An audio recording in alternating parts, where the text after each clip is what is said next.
तो दोस्तों स्वागत है आपका एक और नए वीडियो में। और आज है अपना बेसिक अकाउंटिंग टर्म्स का पार्ट 2 और यही इस चैप्टर का फाइनल वीडियो होने वाला है। और आज आपका इससे रिलेटेड सारा डाउट खत्म हो जाने वाला है। इसके बाद हम लोग चैप्टर शुरू करेंगे जर्नल एंट्री का। और जर्नल एंट्री थोड़ा लंबा चलेगा, उसके हो सकते हैं पार्ट 1 2 3, हो सकता है 4 भी है, क्योंकि मैं 25 मिनट से ज़्यादा का वीडियो नहीं बना रहा हूँ, इस वजह से थोड़ा वो ज़्यादा जाएगा। कल मैंने आपको बता दिया था कि इनटेंजिबल, टेंजिबल और करंट एसेट्स तक बता दिया था। एसेट्स के 3 टाइप्स में से 2 मैंने आपको बता दिए थे। तीसरा और आखिरी जो हमको आज पढ़ना है वो पढ़ना है फिक्टिशियस एसेट्स। फिक्टिशियस एसेट्स क्या होता है?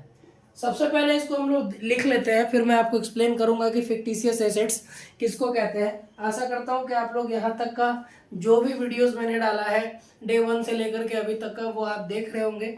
ठीक है, व्यूज थोड़े कम आते हैं उम्मीद के मुकाबले, लेकिन कोई नहीं, मैं आपके लिए लगातार कर रहा हूँ कोशिश। आप भी वीडियोस को जरूर से जरूर देखें, चीज़ों को शेयर करें और अकाउंट्स को ईजी बनाएं अपने लाइफ में और इंजॉय करते हुए पढ़ते चलिए। सबसे पहले समझते हैं फिक्टिशियस एसेट्स के बारे में। This R losses, this R losses not written off. These are losses not written off in the year in which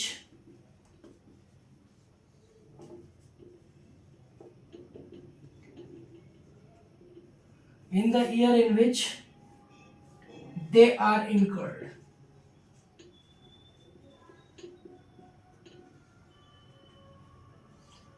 But in more than one accounting period, business में होने वाला ऐसा लॉस जिसको हम लोग सेम फाइनेंशियल ईयर में नहीं लिखते हैं बल्कि अगले फाइनेंशियल ईयर में लिखते हैं। एक से कई ज्यादा फाइनेंशियल ईयर में हम लोग इसको लिखते हैं। जैसे मान लीजिए कि मुझे 2026-27 में लॉस हुआ है 1 लाख रुपए का, तो मैं इस एक साल का 26-27 में मैं इस लॉस को नहीं लिखूंगा, जबकि इसको मैं लिखूंगा 27 से 28 में। तो जरूरी नहीं है कि मैं पूरा 1 लाख दिखा दूंगा वहीं पे, हो सकता है मैं 20,000 क्या है कि 20-20-20-20 करके 5 बार दिखा दूं तो 5 साल में दिखाऊं। ठीक है, ये होता है फिक्टिशियस एसेट्स, जहां आप अपने पूरे अमाउंट को, यानी कि 1 लाख रुपया है तो मैं इसको जो 20,000 है वो दिखा दूंगा 27 में, जो अगला 20,000 है वो दिखा दूंगा 28 में, जो फिर 20,000 है वो दिखा दूंगा 29 में, जो फिर 20,000 है 1 2 3 4 ये दिखा दूंगा 30 में, और जो फिर बचा हुआ 20,000 वो दिखा दूंगा 31 में। तो इसको बोलते हैं फिक्टिशियस एसेट्स। ठीक है, इसको क्या बोलते हैं? Fictitious assets. इसका सबसे बड़ा एग्जांपल क्या होगा? तो जो खर्च हम लोग उस एडवर्टाइजमेंट में करते हैं ना, जो खर्च हम लोग कहाँ करते हैं, अपने प्रचार प्रसार में करते हैं, हम लोग उसको फिक्टिशियस एसेट्स बोलते हैं। कैसे याद रखना है कि जो खर्च हम लोग अपने प्रचार प्रसार में करते हैं उसको हम लोग फिक्टिशियस एसेट्स बोलते हैं। अगला हमारा बिल्स रिसीवेबल। क्या मतलब होता है? Acceptance received from the debtors.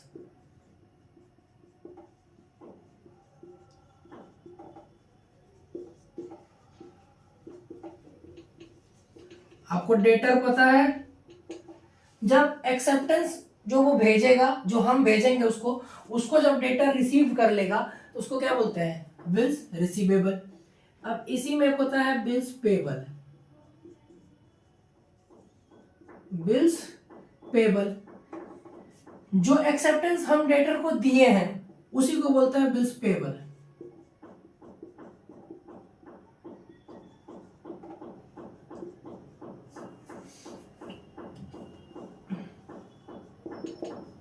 ये जो एक्सेप्टेंस हमको दिया है उसको बोलते हैं बिल्स पेबल, और जो ये रिसीव किया है उसको बोलते हैं बिल्स रिसीवेबल।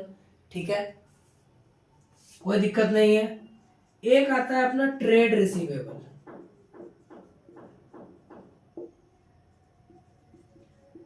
ट्रेड रिसीवेबल ये होता है जितना भी रिसीवेबल बिल है ना, इसके टोटल सम को कर देंगे तो हो जाएगा trade receivable.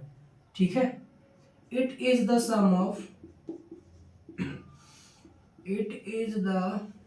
Some of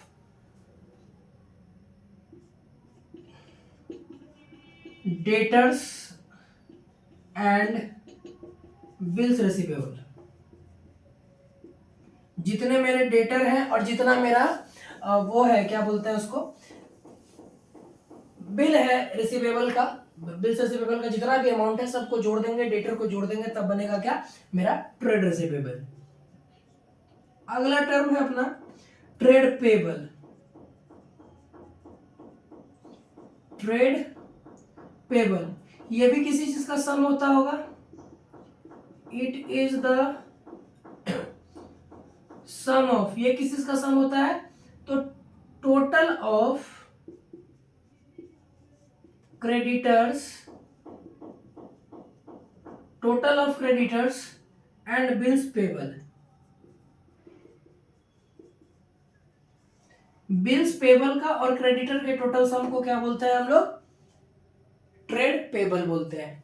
trade payable, ठीक है, दोनों को जोड़ देंगे, टोटल क्रेडिटर को जोड़ देंगे और जो मेरा बिल्स पेबल है, जो एक्सेप्टेंस हमको दिया गया है, उसके टोटल अमाउंट को जोड़ देंगे तो मेरा निकल जाएगा ट्रेड रिसीवेबल। अब आगे हम लोग पढ़ेंगे रिसिप्ट्स। आगे हम लोग क्या पढ़ने वाले हैं, हम लोग पढ़ने वाले हैं रिसिप्ट्स।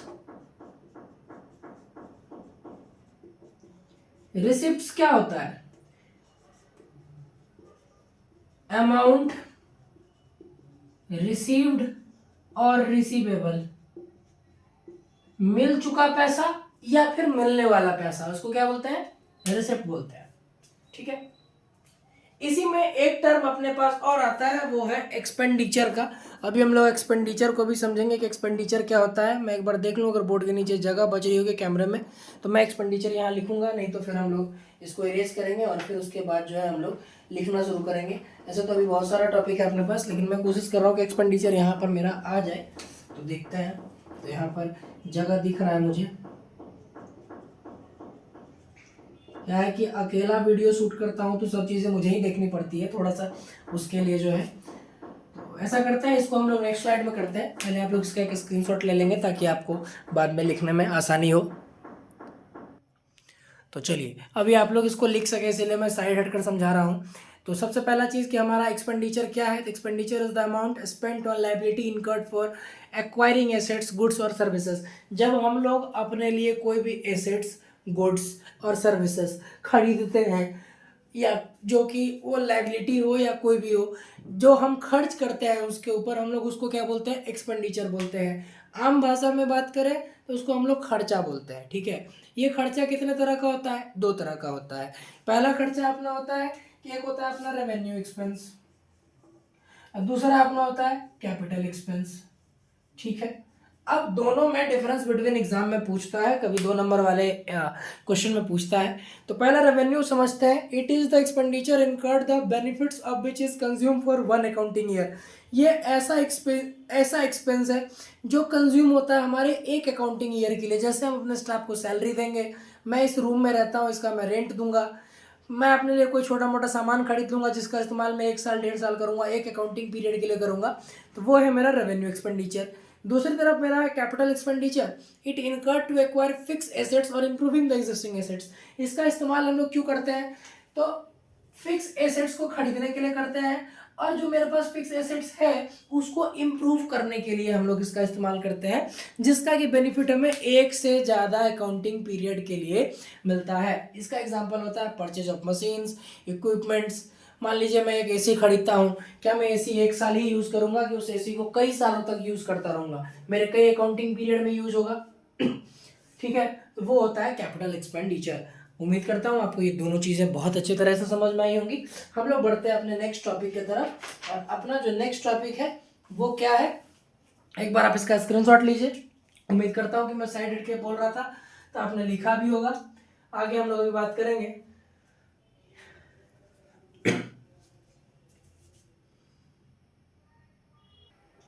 तो चलिए दोस्तों, अब कुछ छोटे छोटे टर्म हैं जिसको मैंने पहले ही लिख लिया है और अब मैं आपको फिर से समझाता हूँ। साइड में हूँ मैं, आप लिख भी सकते हो साथ ही साथ। एक्सपेंस क्या है? Expense is the cost incurred for generating revenue. हम लोग पैसा कमाने के लिए, जाहिर सी बात है, कमाने के लिए पहले खर्च करना पड़ेगा, तो जो कमाने से पहले खर्च कर रहे हैं वो क्या है? वो एक्सपेंस है। जैसे मैं अभी पढ़ा रहा हूँ, तो अभी मेरी कोई इनकम नहीं है, लेकिन मैं फिर भी पढ़ा रहा हूँ। कैमरे का कॉस्ट, इस स्टैंड का कॉस्ट, बोर्ड का कॉस्ट, मार्कर इंक का कॉस्ट, ये सब मेरे लिए क्या है? एक्सपेंस है। इसका एग्जांपल में आप याद कर सकते हैं कि मैं किसी को सैलरी दूंगा, तो ये मुझे बेनिफिट देगा। इस मकान में मैं रह रहा हूँ, ये मेरे लिए बेनिफिट ही तो है। मैं इसका रेंट दे रहा हूँ, तो मेरे लिए खर्च भी है। प्रीपेड एक्सपेंस, प्रीपेड का मतलब होता है पहले पे कर देना। बहुत सारे आदमी प्रीपेड सिम कार्ड यूज करते हैं, देखते हो कि सर्विस पहले पहले वो क्या करते हैं? पेमेंट देते हैं और सर्विस बाद में लेते हैं। ये ऐसा खर्च होता है जो कि मैंने खर्च तो इस साल में किया है, इस अकाउंटिंग पीरियड में किया है, लेकिन इसका जो सर्विस है वो हमको कब मिलेगा? अगले अकाउंटिंग पीरियड में मिलेगा। एक होता है आउटस्टैंडिंग एक्सपेंस, अनपेड वाला, ठीक है, अनपेड वाला। तो अनपेड वाले में ऐसा सर्विस जो हम ले चुके हैं लेकिन पेमेंट अभी तक नहीं किए हैं, ये होता है। प्रॉफिट क्या होता है? जब हम रेगुलर कोर्स ऑफ बिजनेस से, जो मेरा बिजनेस है उसके अंदर अगर हम काम कर रहे हैं, उसमें जो फायदा मेरा हो रहा है वो क्या हो रहा है? उसको प्रॉफिट बोलते हैं। मान लीजिए मेरा काम है मार्कर बनाना, ये मेरी कंपनी है, मैं जितना कमाई इससे कर पा रहा हूँ वो मेरा प्रॉफिट है, क्योंकि मैं अपना कोर्स ऑफ बिजनेस में हूँ, रेगुलर कोर्स में। फॉर्मूला क्या होता है? Revenue minus expense. जो मेरा इनकम आया है उससे हम अपना खर्च माइनस कर देंगे। मेरा काम है वीडियो बनाना, इससे जो प्रॉफिट होगा उसको प्रॉफिट बोलेंगे। कैसे निकालेंगे? फॉर्मूला क्या होगा? तो मान लीजिए मेरे पास आया 10,000 रुपया, किसी एक वीडियो से कितने आ गए? फॉर एग्जाम्पल अभी तो 0 आ रहे हैं भाई, किसी दिन अगर मोनेटाइज हो जाए, काश ये सच में आ जाए तो मजा आ जाए, तो मैं इसमें से क्या माइनस करूंगा? मैं वो माइनस करूंगा जो मुझे इस वीडियो को बनाने में लगा होगा, ठीक है, उसको माइनस कर दूंगा, तो मेरा प्रॉफिट निकल के आ जाएगा। अगला एक टर्म है गेन। अब मान लीजिए मेरा तो काम था ये बनाना ना, मैं अचानक से माइक बनाने लग जाता हूँ, उससे जो प्रॉफिट होगा उसको क्या नाम देंगे? गेन देंगे। इररेगुलर एक्टिविटीज से जो इनकम आएगा उसको क्या बोलेंगे? गेन बोलेंगे। एक है लॉस। लॉस आपको पता है कि जब मेरा खर्चा मेरे रेवेन्यू से ज्यादा हो जाएगा, जब मेरा खर्चा मेरे रेवेन्यू से ज्यादा हो जाएगा। अभी क्या है कि अभी मैं वीडियो बना रहा हूँ, चैनल मोनेटाइज है नहीं, 7-8 सब्सक्राइबर है, कोई पैसा वैसा तो मिलेगा नहीं। तो अभी क्या हो रहा है कि मेरा, अगर मान लो क्या हो रहा है, यहाँ पे मेरा 100 रुपये का खर्चा है, बिजली बिल, मार्कर, बोर्ड, 100 रुपये का खर्चा, रेवेन्यू क्या है? 0। तो मेरा खर्च ज्यादा है कि रेवेन्यू ज्यादा है? तो मेरा तो खर्च ज्यादा है ना, तो यहाँ मैं लॉस में हूँ। तो लॉस निकालने का फॉर्मूला क्या होता है? अपने एक्सपेंस में से क्या घटा लीजिए? आपका रेवेन्यू घटा लीजिए। मेरा एक्सपेंस 100 रुपया है, रेवेन्यू 0 है, घटाना क्या है? माइनस में जा रहे हैं हम तो इसको बोलते हैं लॉस। ठीक है, यहाँ तक आपको क्लियर समझ में आ गया होगा। आप इसका अभी एक बार स्क्रीनशॉट ले लेंगे, फिर हम लोग अभी आगे पढ़ेंगे।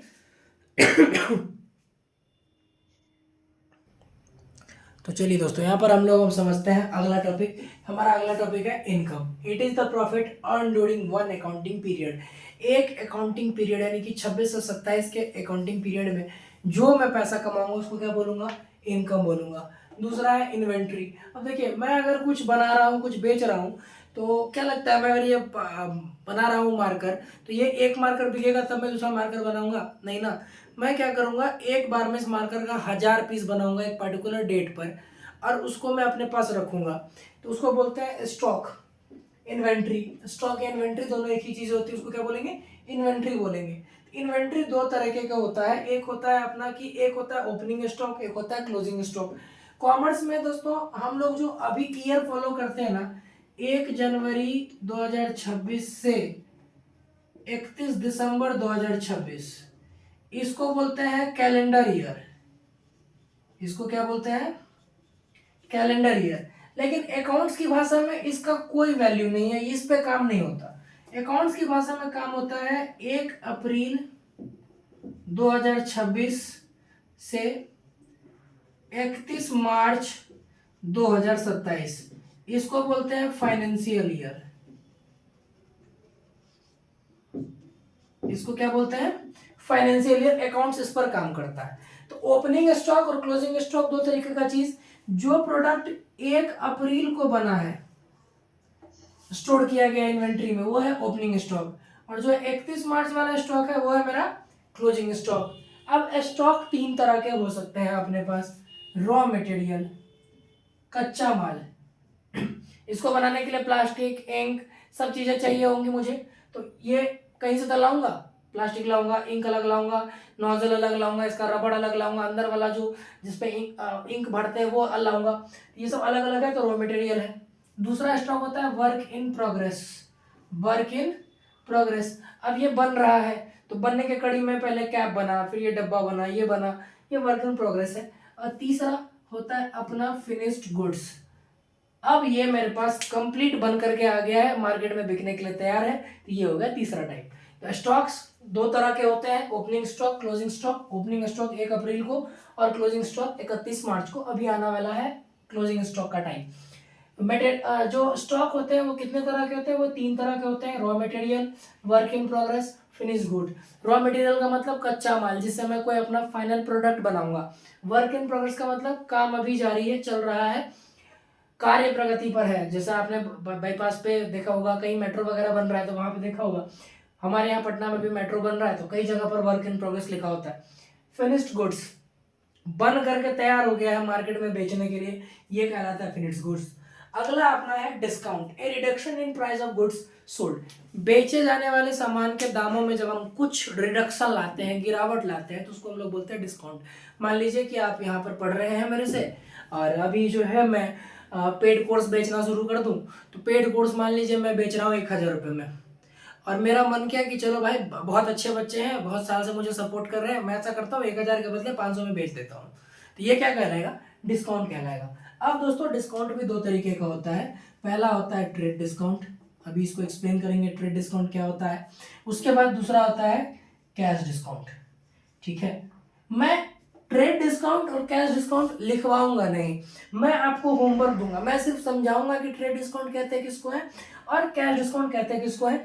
आप इसको खुद से अपने घर पे लिखेंगे कि क्या कहलाता है ये। ठीक है, जब हम लोग बल्क में सामान खरीदते हैं, पहले समझिएगा ट्रेड डिस्काउंट, पूरा पॉइंट समझाता हूँ एक एक करके। जब हम लोग बल्क में सामान खरीदते हैं, मान लीजिए मैं स्टेशनरी का दुकान चलाता हूँ, और उस स्टेशनरी के दुकान के लिए मैं कहा गया, मैं गया सामान लाने, तो मैंने क्या किया, मैंने 1 मिनट, मैं 1,000 पीस कॉपी लाया, 1,000 पीस पेन लाया, 1,000 पीस ये मार्कर भी लाया। मैं बल्क में खरीद रहा हूं ना, हैवी अमाउंट, तो यहां पर जो डिस्काउंट मुझे मिलेगा उसको बोलेंगे कौन सा डिस्काउंट, ट्रेड डिस्काउंट। बल्क में मिलने वाले डिस्काउंट को trade discount. Trade discount is not recorded in the books of accounts. इसको अकाउंट्स की किताब में एंट्री हम लोग नहीं करते, कहीं पे दर्शाते नहीं। जब जर्नल एंट्री पास करेंगे, इसकी कोई जर्नल एंट्री नहीं होती है। और ट्रेड डिस्काउंट एक ऐसा रिडक्शन है जो कि प्राइस पर होता है सेलर के द्वारा। किसके द्वारा किया जाता है, सेलर के द्वारा प्राइस पर किया जाता है। जब भी बायर आएगा और बल्क में खरीदेगा, तो सेलर क्या करेगा, उस पर ट्रेड डिस्काउंट लगाएगा।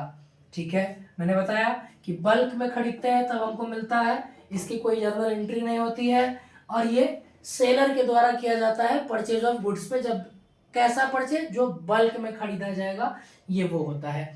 ठीक है, अब अपना है एक कैश डिस्काउंट। तो कैश डिस्काउंट वाली बात जहां पर है, तो ये होता है सबसे पहला पॉइंट कि ये नॉर्मल परचेज पर भी आपको मिल जाता है।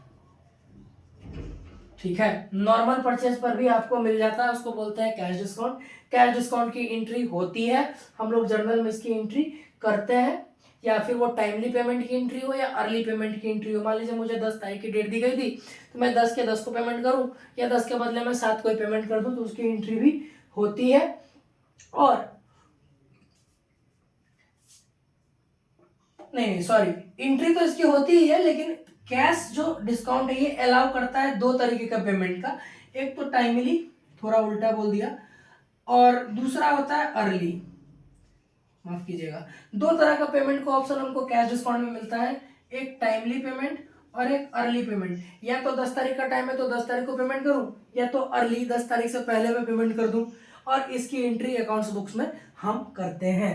इसके अलावा, अगर इन दोनों के अलावा कोई भी डिस्काउंट अगर आपको दुकानदार दे रहा है, कोई भी डिस्काउंट, मान लीजिए इन दोनों, ये दोनों डिस्काउंट नहीं है, मैं दुकान गया, दुकानदार बुला रही है, तो शिवम भैया है, मैं इनको जानता हूँ, इनको 20 रुपये का मार्कर 18 रुपये में दे दो, ये रिबेट होता है।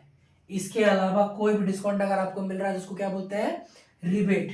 ए apart any discount apart this reasons is known as rebate. इन दोनों को छोड़कर कोई भी डिस्काउंट आपको मिलेगा तो उसको क्या बोलते हैं हम लोग, उसको हम लोग रिबेट बोलते हैं। दोस्तों आप लोग क्या करेंगे, तो आप लोग लिखेंगे कि what is the difference between trade discount and cash discount, दोनों में क्या डिफरेंस है, ये आपको लिख करके लाना है।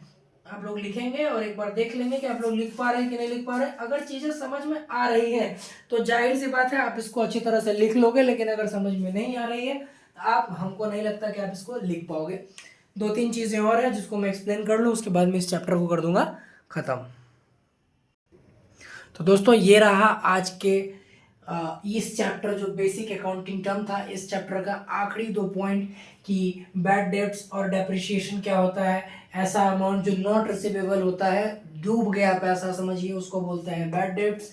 और डेप्रिसिएशन मैंने आपको छोटा कल एक एग्जांपल में बताया था कि मेरे फिक्स एसेट्स की जो वैल्यू धीरे धीरे टाइम टू टाइम घटती है, उसको हम लोग डेप्रिसिएशन बोलते हैं। ये कैसे चीज़ों पर लगता है, ये लगता है टेंजिबल एसेट्स पर। टेंजिबल एसेट्स आपको पता है क्या होता है, कल के वीडियो में मैंने आपको बताया था। जिन लोगों ने नहीं देखा है कल का वीडियो, वो प्लीज चैनल पर जाकर के वीडियो देखेंगे ताकि आपको ये समझ में आ सके। टेंजिबल एसेट्स और नॉन करेंट एसेट्स किस पर लगता है, टेंजिबल एसेट्स और नॉन करेंट एसेट्स पे। जिन्होंने भी नहीं देखा है, मैं फिर से कह रहा हूँ, डिस्क्रिप्शन में मैं लिंक भी डाल दूंगा तो आप उसको जाकर के जरूर देखेंगे, ठीक है। तो ये था अपना चैप्टर, यहाँ पर ये चैप्टर खत्म हुआ। कुछ एग्जांपल्स अगर मैं देने की बात करूँ तो करंट लायबिलिटी की चलो एग्जांपल दे देता हूँ, इसको आप लोग याद कर लेंगे। ये आपको एंट्री लगाने में बहुत हेल्प करेगा। चलो 3 एग्जांपल मैं देता हूँ इसके। पहला क्रेडिटर्स, ऐसे आप पढ़े हो, आप आसानी से एग्जांपल निकाल लोगे खुद से भी, कोई दिक्कत नहीं है, मैंने बताया है आपको। बिल्स पेबल, और तीसरा क्या हो जाएगा, आउटस्टैंडिंग सैलरी। आउटस्टैंडिंग एक्सपेंस आपको बताया है, ये वही है, कंफ्यूज नहीं होना है। अगला है एग्जांपल ऑफ करंट एसेट्स। मैं करंट एसेट्स के भी आपको 3 एग्जांपल दे देता हूं, ठीक है। पहला है डेटर्स, आपको बताया था मैं कल के वीडियो में, डेटर्स क्या है, क्रेडिटर्स क्या है, बिल्स रिसीवेबल और एक प्रीपेड एक्सपेंस, जो अभी आपको दोनों बताया है। एक्सपेंस को EXP लिख रहे हैं क्योंकि बार बार मैं एक्सपेंस नहीं लिखूंगा, आपको समझना पड़ेगा कि मैं क्या लिख रहा हूं, ठीक है। ये हो गया करंट एसेट्स का। और अब हम लोग क्या बात करेंगे, नॉन करंट एसेट्स की बात करेंगे। Example of non current assets, इसके भी 3 एग्जांपल मैं आपको दे देता हूं जो आपको समझने में हेल्प करेगा। मशीन्स पहला एग्जांपल, गुडविल, और लास्ट फर्नीचर। ऐसा मशीन लिख ही चुके हैं तो यहाँ पर कुछ और लिख सकते हैं। तो एक इंटेंजिबल ले लेते हैं, पेटेंट्स। 2 इंटेंजिबल लिया है, और तो एक टेंजिबल और ले लेते हैं, तो इसमें लैंड ले लेते हैं, ठीक है, हो गया। बस ये कुछ एग्जांपल्स थे जो आपको देने थे। और अब जो है आपका ये चैप्टर हो रहा है यहाँ पर समाप्त। आशा करता हूँ आपको ये सारी चीज़ें समझ में आई होंगी, और आप लोग एक बार घर पे जरूर नोट्स जो बना रहे हैं, आप उस नोट्स को साथ ही साथ पढ़ते हुए चलेंगे ताकि आपको समझ में आ सके, ठीक है। दोस्तों मिलते हैं आपसे नेक्स्ट वीडियो में, तब तक के लिए पढ़ते रहिए, सीखते रहिए। चैनल को सब्सक्राइब जरूर करिएगा, लाल वाले बटन को मार के फोड़ दीजिए, मुंह कान उसका और लाल कर दीजिए। चैनल पे बने रहिए, आगे और भी मज़ा आने वाला है। हम लोग अगला चैप्टर शुरू करेंगे जर्नल, और जर्नल जो शुरू होगा तो जर्नल थोड़ा सा लंबा चलेगा, उसमें थोड़े बहुत डाउट्स आपको होंगे। उन सभी डाउट का इलाज ये 2 चैप्टर था, बेसिक अकाउंटिंग टर्म्स और इंट्रोडक्शन टू अकाउंटिंग, और रूल्स ऑफ डेबिट क्रेडिट, ये जो 2-3 चैप्टर मैंने अभी खींचे हैं बीच में थ्योरेटिकल, ये सभी जर्नल के लिए ही थे। और अब मैं सीधा बात करूंगा कि current liability, current assets, non current asset, debtor क्या है, क्रेडिटर क्या है, अब मैं इसको एक्सप्लेन नहीं करूंगा। आप इसको वीडियो को बार बार देखिए, नोट्स बनाइए, लिखिए। मैं जर्नल की क्लास 1 या 2 दिन के बाद से शुरू करूंगा, ताकि आप थोड़ा बहुत क्या करें, इन चीज़ों को अच्छे से रिवाइज कर लें, बेसिक टर्म्स को आप सीख लें। आज 16 तारीख है, मैं 19 तारीख से जो है आपके बीच फिर से वापस आऊंगा और लगातार उसके बाद मैं जर्नल की वीडियो को शूट करूंगा। तब तक ले जय हिंद दोस्तों। एक बार फिर से चैनल को लाइक करें, शेयर करें, सब्सक्राइब जरूर करें।